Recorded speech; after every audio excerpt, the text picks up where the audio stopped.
A continuación, Poder Ciudadano.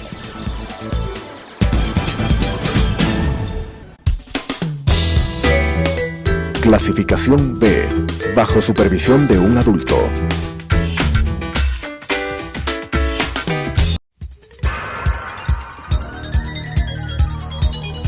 Las opiniones vertidas en este espacio por la producción y dirección del programa son de exclusiva responsabilidad de sus autores y de quienes intervienen en ellos.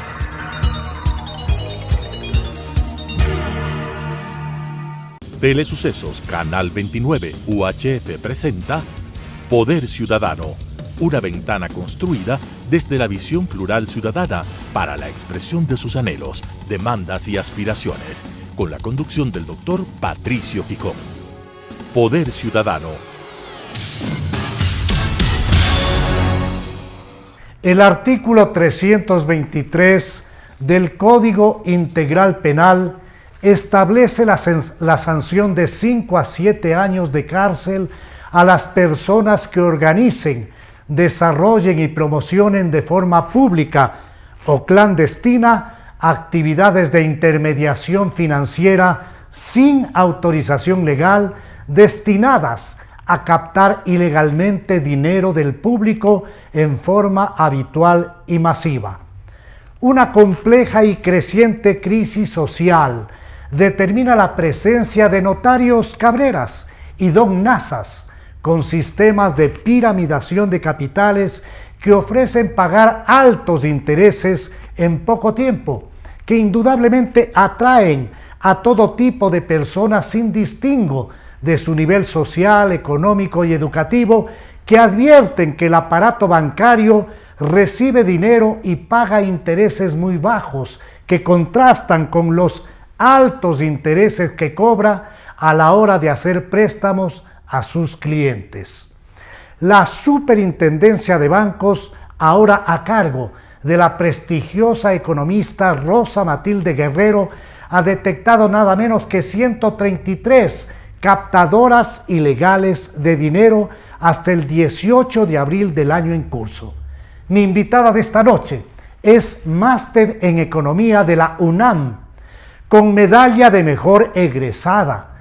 Tiene diplomado en microfinanzas, masterado en desarrollo económico por la Universidad de Alcalá, a más de una licenciatura en Ciencias Sociales y Políticas por la Universidad Católica del Ecuador.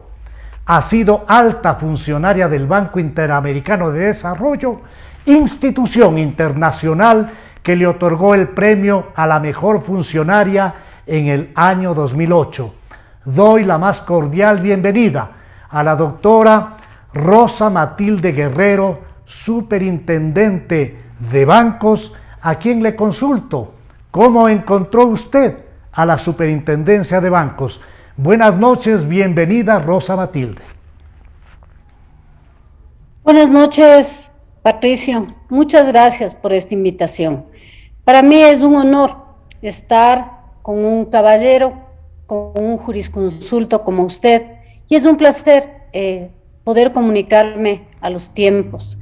Una persona a quien respeto en lo profesional, en lo técnico y en lo humano, usted sabe. Qué gusto verle a los tiempos y estar sobre todo con su audiencia. Mire, tuve la suerte de poder regresar al país después de concluir mi carrera en el directorio del Banco Interamericano de Desarrollo hace ya 2 años para acompañar la gestión de la ex superintendenta Ruda Reguizolán, a quien usted y creo que el país conoce por su nivel técnico. Me pidió que le acompañara para hacer justamente la reinstitucionalización de esta institución luego de varios años. Son 2 años de haber acompañado esa gestión. ¿Cómo se encontró la superintendencia? Yo diría con niveles de desinstitucionalización importantes. Y básicamente, ¿por qué?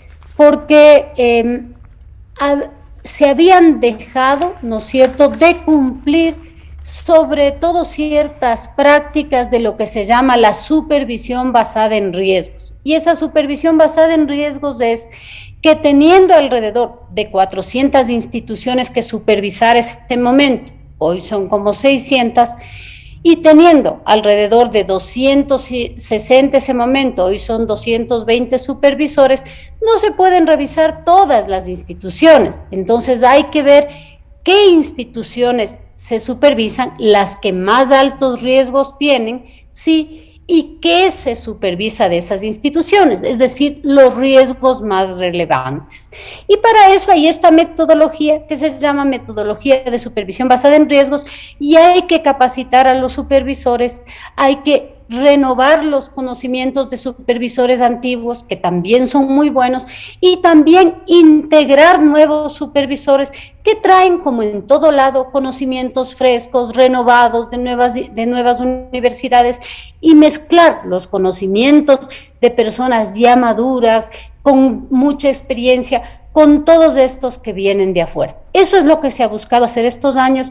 No es fácil, usted más que nadie sabe lo que significa hacer, fundamentar, fortalecer una institución. Y eso tenía tres patas: mejorar el marco legal, fortalecer la eficiencia de una institución, y eso ha costado mucho, porque es entregar los productos que hacemos para los usuarios financieros, para las entidades, para los abogados en mejores tiempos, de forma más eficiente. Hemos mejorado, pero cuesta mucho y falta mucho por hacer. Sin y la duda. otra cosa... Rosa Matilde, yo creo que el país va a advertir con especial agrado toda la tarea que va usted a desarrollar, sobre todo cuando sea designada superintendente de bancos titular, que eso va a ocurrir en beneficio precisamente del Ecuador. Hay varios objetivos que tiene el organismo de control que usted lidera. El primero, preservar la estabilidad de los sectores público y privado, del sistema financiero y del sistema de seguridad social. El segundo, incrementar la eficacia y efectividad del modelo de supervisión del que comenzó a hablar. El tercero, propender a la eficacia y a la innovación regulatoria de los sistemas controlados. El cuarto, promover la implementación de un sistema financiero inclusivo, que es muy importante. Y un quinto, la reinstitucionalización de la superintendencia de banco mediante el fortalecimiento de un juicio experto, capacitación y el ejercicio de su plena autonomía. ¿Cuál de estos 5 objetivos fundamentales del alto organismo de control bancaria es el que más importancia le da la doctora Rosa Matilde Guerrero? Gracias, Patricio, excelentes sus puntualizaciones. Nos conoce lo que necesita el país. Gracias por eso. Sin lugar a dudas, Patricio, creo que ir hacia un sistema que, teniendo un mejor marco legal, que continuando en este proceso de fortalecimiento del juicio experto y de los supervisores, vayamos a un sistema financiero más inclusivo. Es decir, que los sectores más alejados de las poblaciones rurales, pero también de las zonas urbanas, puedan tener acceso a servicios financieros. ¿Por qué? Pero a servicios financieros informados, porque al tener acceso a servicios financieros informados con educación financiera, les permite gastar menos tiempo en tener que subirse al bus e ir a pagar el agua, el teléfono. No, lo hacen desde su casa. Y eso demostró ya la pandemia que era posible hacer, que si usted tenía acceso a eso, pagaba desde su casa, no tenía que salir. La pandemia demostró por qué, porque la banca fue justamente uno de los canales que más acercó a la gente a esos servicios. Entonces, la inclusión financiera, pero con protección a los usuarios financieros, que es lo que hemos y vamos a seguir buscando, con mejor protección, que sepan que si invierten en un chulquero, la pérdida es casi segura, que si invierten a tasas de interés más altas, el riesgo se eleva y la posibilidad de perder el ahorro de la familia es altísima. Que si en lugar de ahorrar se pide crédito y uno se endeuda, la posibilidad también de, aunque fuese una institución financiera respaldada por las instituciones de supervisión, también vamos a caer en un círculo no virtuoso. Eso es la educación financiera, eso es lograr el bienestar, es decir, la banca más cerca de la gente, pero con educación financiera informada, que contribuye al bienestar de la gente, no a sobreendeudarlos. Qué interesante, Rosa Matilde, introducir el tema de la educación financiera.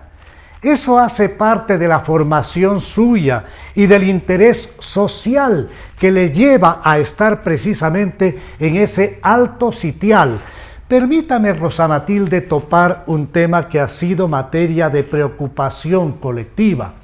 Lo que tiene que ver con las captadoras ilegales de fondos que ofrecen de la noche a la mañana elevadísimos intereses y que llevan tarde o temprano a familias a la quiebra. ¿Qué poder hacer más allá del control? Usted inmediatamente ha supervisado y ha detectado algo así como 133 captadoras ilegales de recursos y está la superintendencia trabajando alrededor de la persecución de este tipo de procesos ilegales de captación. Pero ¿qué hacer en el fondo, Rosa Matilde, para lograr también buscar cierto grado de equiparamiento, de equidad, de mayor posibilidad de justicia en cuanto a tasa activa y pasiva bancaria?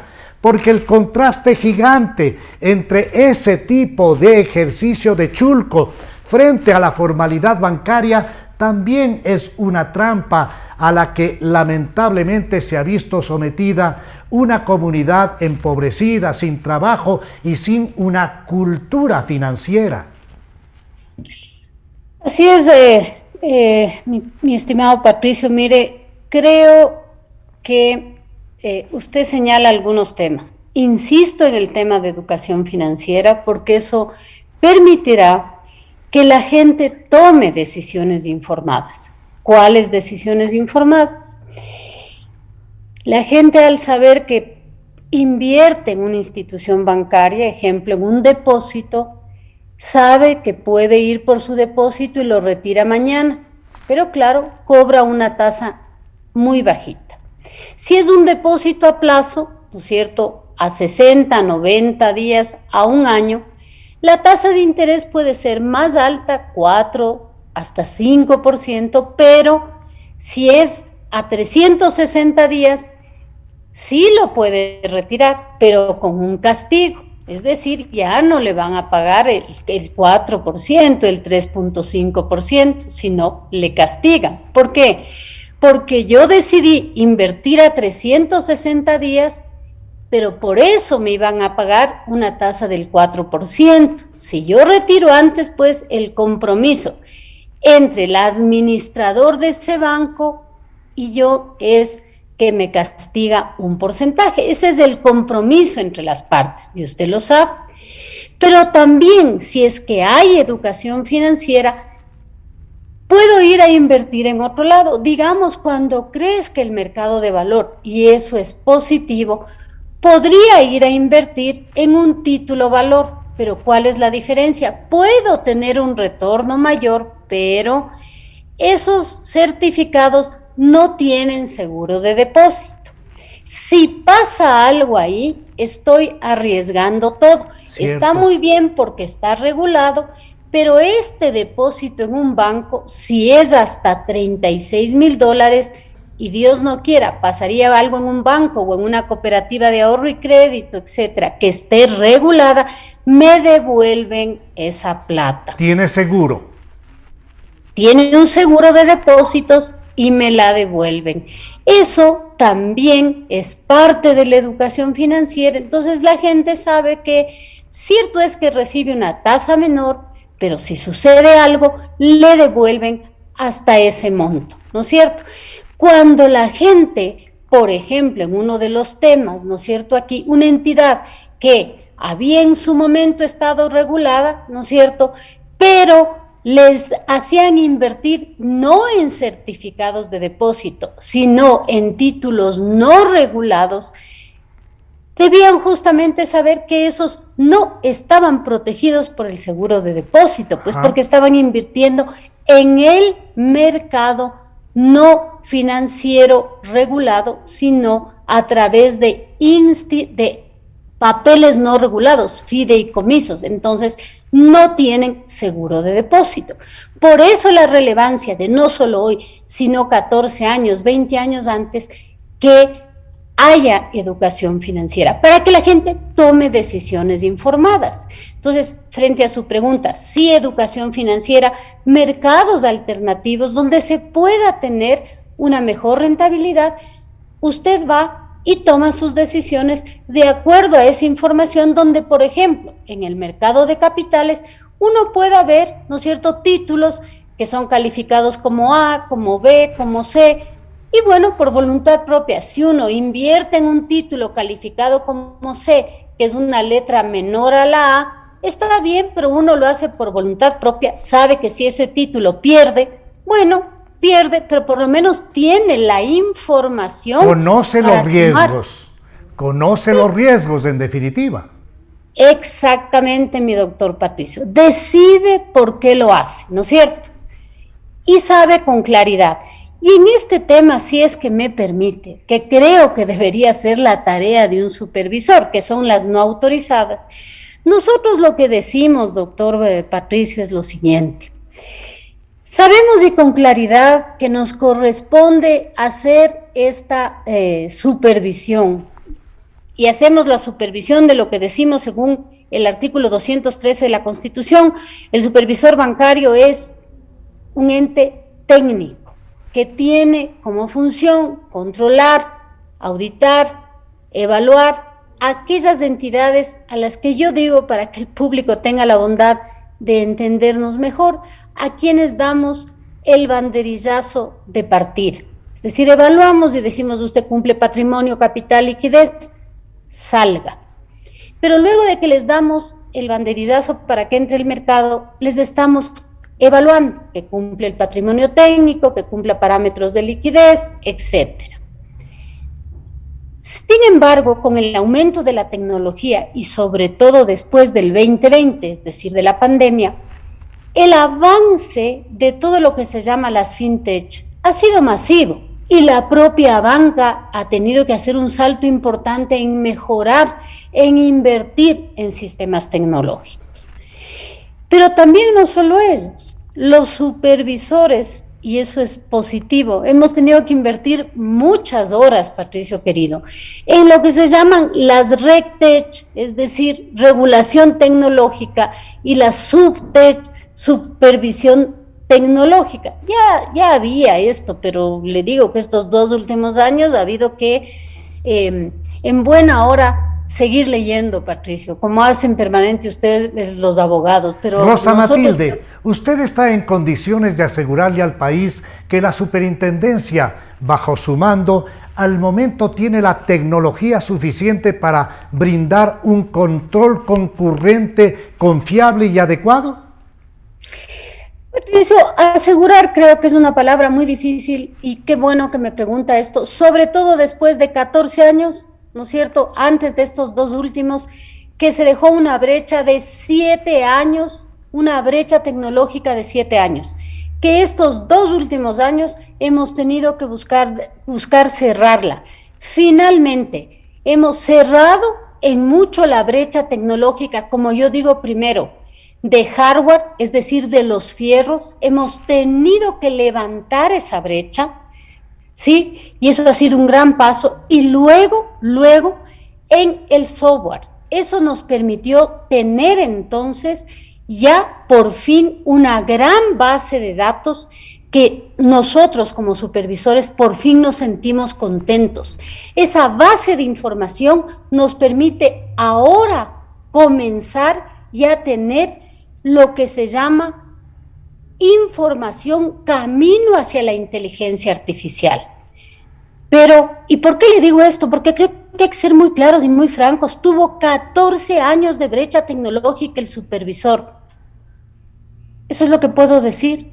Y eso sabe el Fondo Monetario, y eso sabe el Banco Mundial. Pero es gravísimo lo que usted nos dice, porque prácticamente el sistema estaba sin el control necesario y no podían darse alarmas oportunas para lograr no solamente evitar cualquier tipo de problema, sino para asegurarle al país la existencia de un sistema financiero y bancario confiable, que es lo que ahora la señora superintendente de bancos, la doctora Rosa Matilde Guerrero, nos está confirmando que han hecho un esfuerzo tecnológico y que están llegando a un equilibrio importante en materia de un control concurrente. ¿Es así, Rosa Matilde?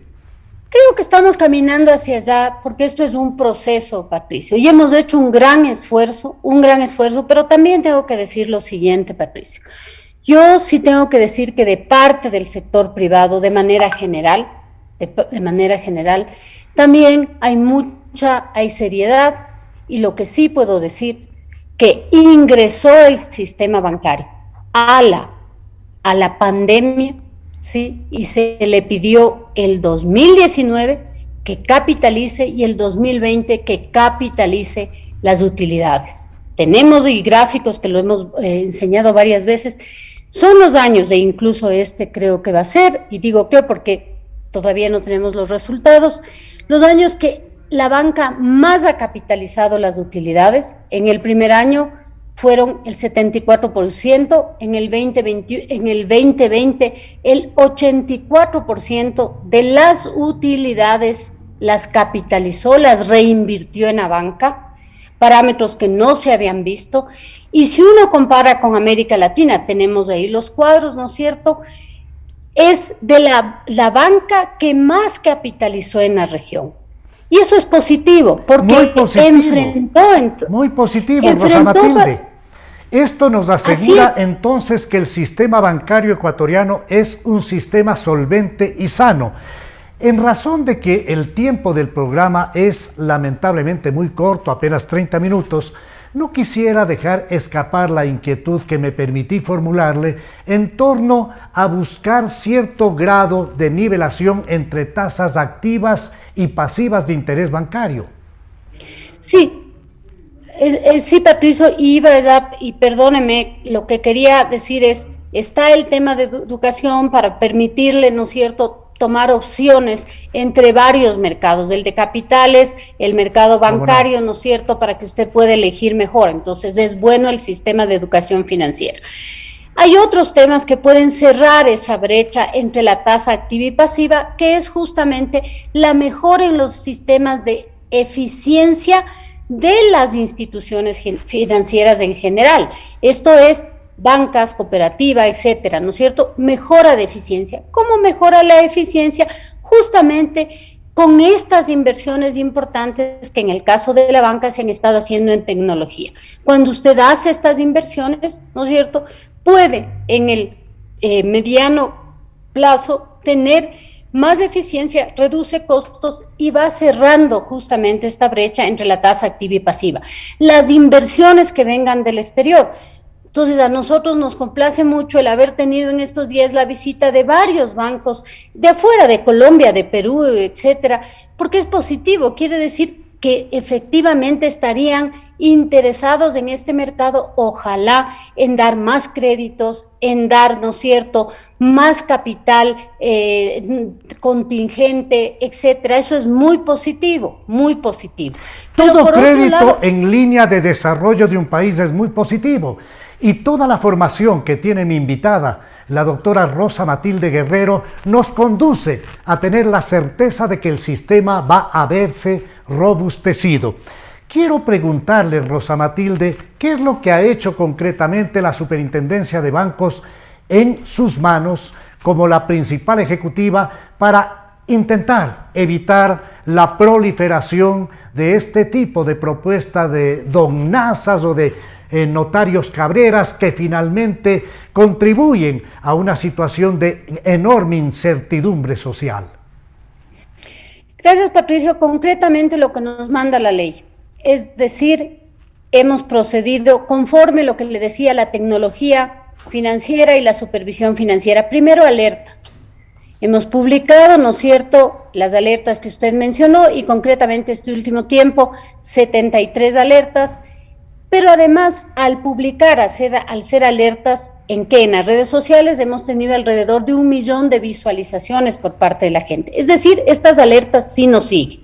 Segundo, hemos hecho procesos de educación financiera. Primero, a través de las redes sociales tenemos un programa, ¿sí?, completo de educación financiera, y luego traemos a los colegios a una sala lúdica todos los viernes a varios colegios, ¿no es cierto? Y aquí compartimos, nos encantaría si algún día nos quiere visitar, porque esto sí lo hacemos.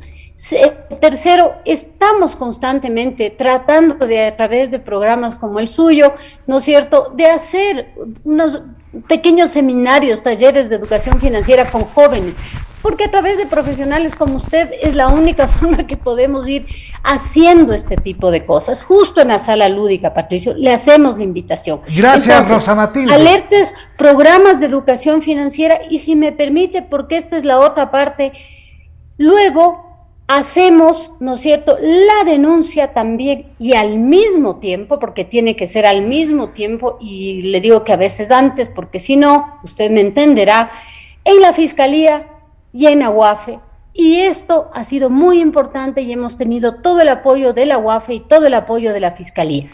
Pero el artículo 62, literal 5, perdóneme que esto sí lo diga, va mucho más allá de lo que creemos que son nuestras funciones, Patricio, porque nos lleva a tener que, cuando encontramos una dirección, tenemos que ir a clausurar.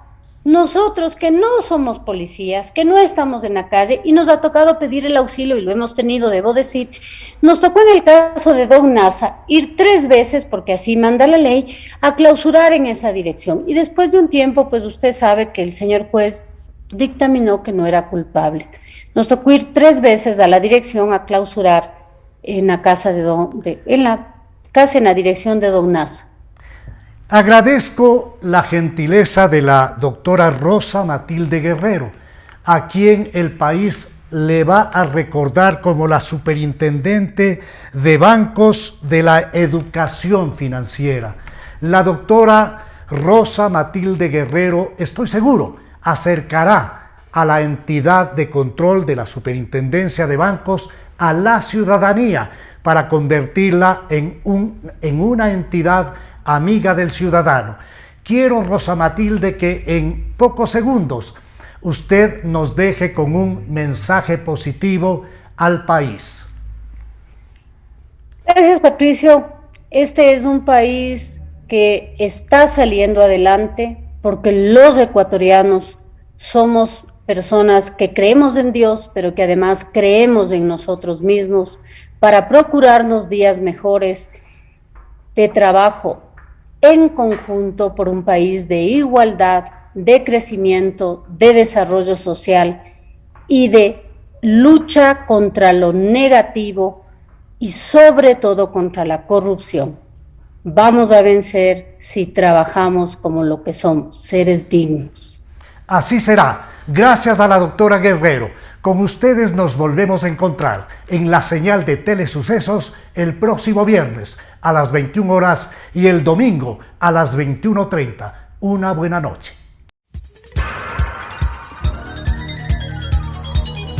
Las opiniones vertidas en este espacio por la producción y dirección del programa son de exclusiva responsabilidad de sus autores y de quienes intervienen en ellos.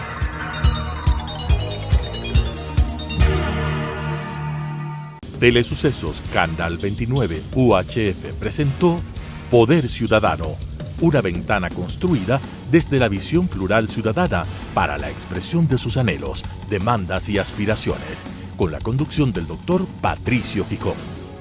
Poder Ciudadano.